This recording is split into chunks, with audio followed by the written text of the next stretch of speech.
My name is Aurora, and I'm about to tell you the most extraordinary story of my life. A story that changed everything I thought I knew about determination, freedom, and the impossible. It all started 3 months ago when I inherited my grandmother's Victorian house, complete with her prized possession, a magnificent golden fish named Cosmos. At first glance you might think this is just another fish story. But let me tell you, Cosmos wasn't ordinary. His scales shimmered like liquid gold under the aquarium lights, and his eyes held an intelligence that seemed almost human. The 40-gallon tank had been his world for 7 years, a glass prison adorned with plastic castles and artificial plants. Every morning I'd sprinkle his food and watch him swim in endless circles. But something felt wrong. Cosmos would often press himself against the glass, staring toward the large window that overlooked my grandmother's garden. His behavior became increasingly erratic. He'd race from corner to corner, as if searching for something that didn't exist in his confined world. The garden outside was breathtaking. My grandmother had spent decades cultivating it, and at its heart lay a natural pond fed by an underground spring. The water was crystal clear, populated by lily pads and surrounded by weeping willows. Sometimes I'd catch Cosmos staring at that pond for hours, his fins pressed against the glass, his mouth opening and closing as if he was trying to speak. One rainy Tuesday evening I noticed something unprecedented. Cosmos had stopped eating. For 3 days straight he ignored his food, floating listlessly near the surface. I called the veterinarian, convinced he was sick. But Dr. Martinez found nothing wrong: perfect water chemistry, ideal temperature, no signs of disease. Sometimes, she said mysteriously, creatures know things we don't understand. They feel things beyond our comprehension.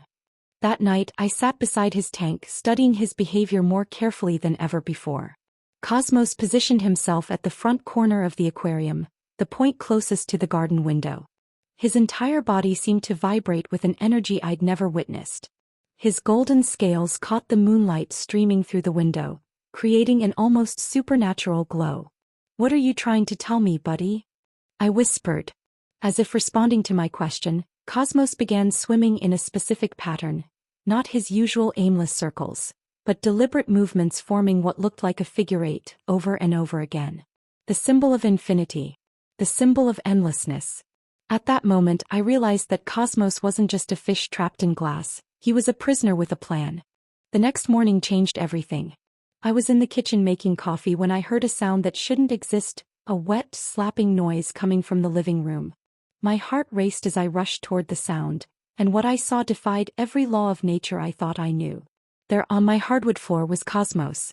Not floating belly up, not gasping for his final breath, but moving. Actually moving across the floor with purpose and determination that left me speechless. He had somehow launched himself from his tank, a tank with a secure lid that I always kept firmly closed, and was now swimming across dry land. I stood frozen, watching this impossible scene unfold. Cosmos moved by arching his body and using his powerful tail fin to propel himself forward, sliding across the smooth wood floor with surprising speed. His gills fluttered rapidly, but he wasn't dying. If anything, he seemed more alive than ever, his golden scales glistening with the thin layer of water he'd carried from his tank. My first instinct was to save him, to scoop him up and return him to safety. But something stopped me. The way he moved wasn't random or desperate. It was methodical, purposeful. He was heading in a straight line toward the garden door, 50 meters away, through the living room, down the hallway, through the kitchen, and out to the backyard. "This is impossible," I whispered, following him at a safe distance. Fish can't survive out of water for more than a few minutes. Yet Cosmos had already been swimming across my floor for nearly 10 minutes, showing no signs of distress. I grabbed my phone and started recording, knowing no one would believe this without video evidence. As I filmed, I noticed something even more incredible. Wherever Cosmos had traveled, he left behind a thin trail of water, but not just any water. The trail shimmered with an otherworldly quality, as if infused with starlight. Halfway through his journey, Cosmos paused near the hallway mirror. For a moment I thought he might be weakening, but then I realized he was studying his reflection. He positioned himself so that his image aligned perfectly with the reflection of the garden pond visible through the kitchen window behind him. It was as if he was using the mirror to navigate, to confirm his destination. "You can see it, can't you?" I said softly. "You can see exactly where you're going." As if responding to my words, Cosmos resumed his incredible journey. His movements became even more fluid, more confident. I noticed that every surface he crossed, the hardwood, the kitchen tiles, even the rough concrete of the back patio, seemed to provide him with exactly the traction he needed. The back door stood open just as I'd left it that morning to air out the house. Cosmos approached the threshold without hesitation, his golden body gleaming in the afternoon sunlight. He paused for just a moment at the edge of the doorway, and I swear I saw him take what could only be described as a deep breath before continuing into the garden. 25 meters to go. Watching Cosmos navigate my grandmother's garden was like witnessing a miracle unfold in real time. The carefully maintained pathways, the strategically placed stepping stones, the gentle slopes, everything seemed designed to accommodate his impossible journey, as if the garden itself was complicit in his escape. The first obstacle was the herb garden. Rows of basil, rosemary, and thyme created a maze-like pattern that should have confused any creature, but Cosmos moved through them with the precision of someone following a map. He chose the widest spaces between plants, avoiding thorns and rocky patches with an awareness that bordered on supernatural. But it was what happened next that truly shook my understanding of reality. As Cosmos passed through the garden, something extraordinary occurred. The plants responded to his presence. Flowers that had been closed in the afternoon heat began to bloom. Drooping leaves straightened and reached toward him. Even the grass seemed to grow greener in his wake. I followed at a respectful distance, my phone capturing every impossible moment. The afternoon sun created a golden spotlight around Cosmos, making him appear less like an escaped pet and more like some kind of aquatic prophet on a sacred pilgrimage. Near the rose garden he encountered his first real challenge. A small retaining wall, barely 6 inches high but seemingly insurmountable for a fish out of water. I held my breath, certain this would be where his journey ended. But Cosmos had other plans. He positioned himself parallel to the wall and began to vibrate his entire body, creating a rhythm that seemed to resonate with something deeper than sound. The air around him shimmered, and then I still can barely believe what I witnessed. He launched himself over the wall in a perfect arc, landing gracefully on the other side and continuing without missing a beat. "That's not possible," I breathed, but the evidence was right there in front of me. As we approached the final stretch, I noticed something that made my skin tingle with anticipation and fear. The natural pond, Cosmos's apparent destination, was beginning to glow.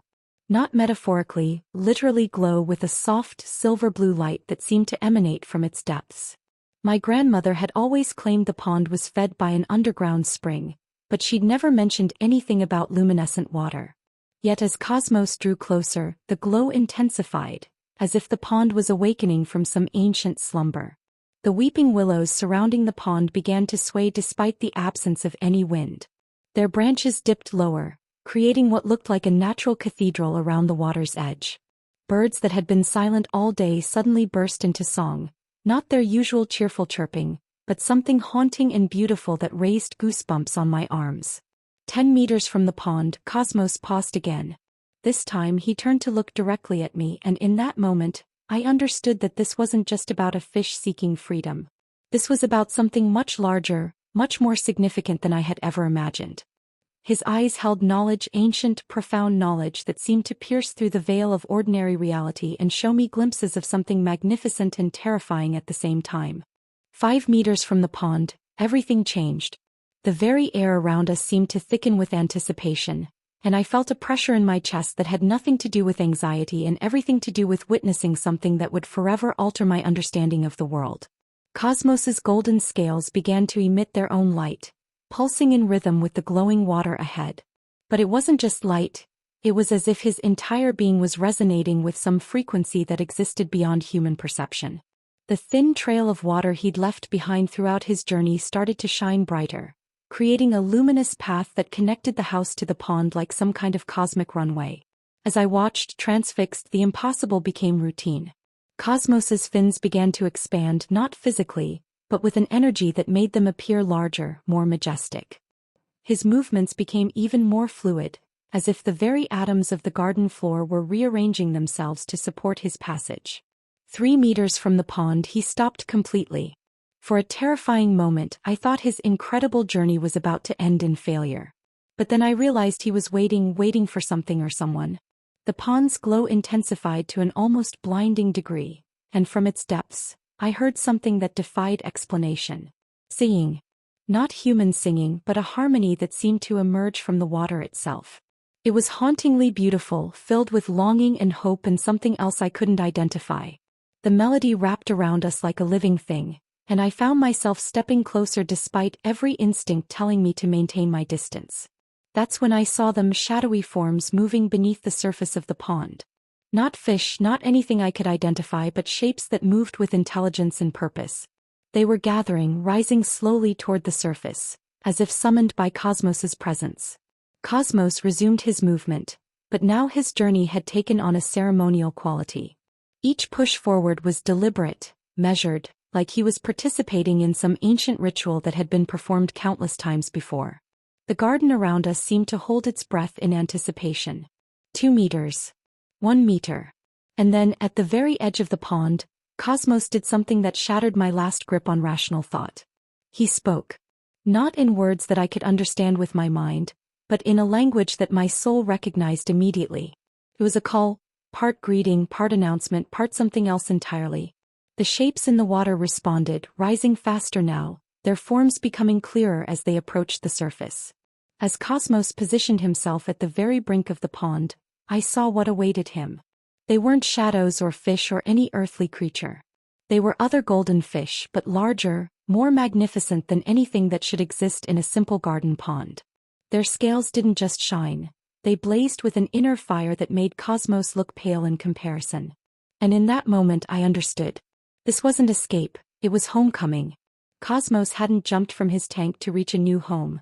He had traveled 50 meters to return to his true family. As Cosmos slipped into the glowing water, the truth hit me with the force of a revelation. This was never my grandmother's garden pond. It was a portal, a gateway between worlds that she had somehow discovered and protected for decades. The moment Cosmos entered the water, everything transformed. The other golden fish surrounded him in a swirling dance of light and movement that was both beautiful and otherworldly.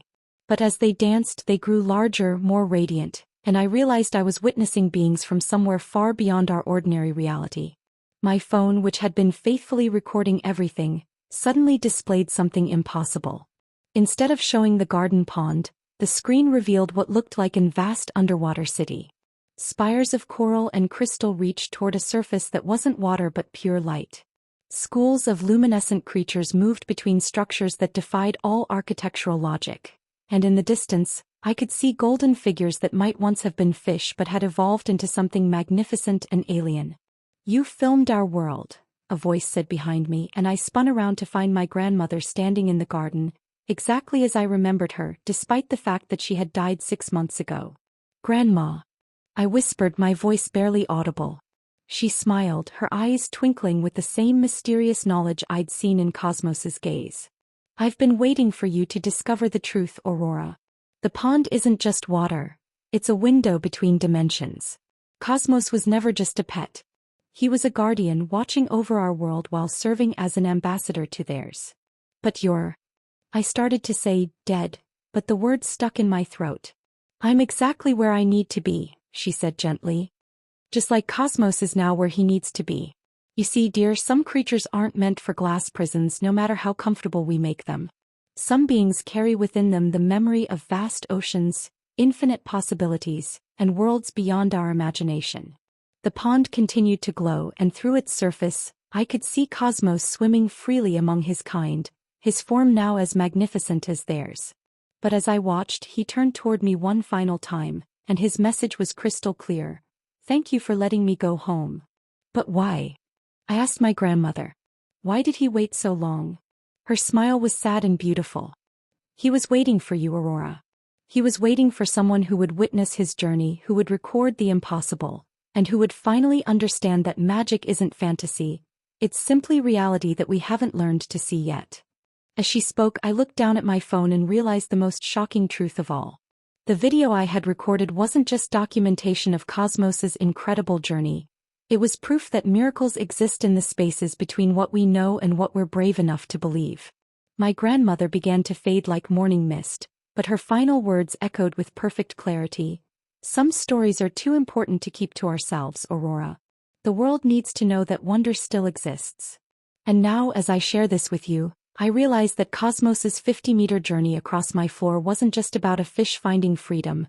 It was about all of us learning that sometimes, the most extraordinary adventures begin when we finally have the courage to leap from our own glass prisons. The pond still glows at night, and sometimes, I swear I can see golden shapes dancing in its depths, reminding me that magic is always possible for those willing to believe in the impossible.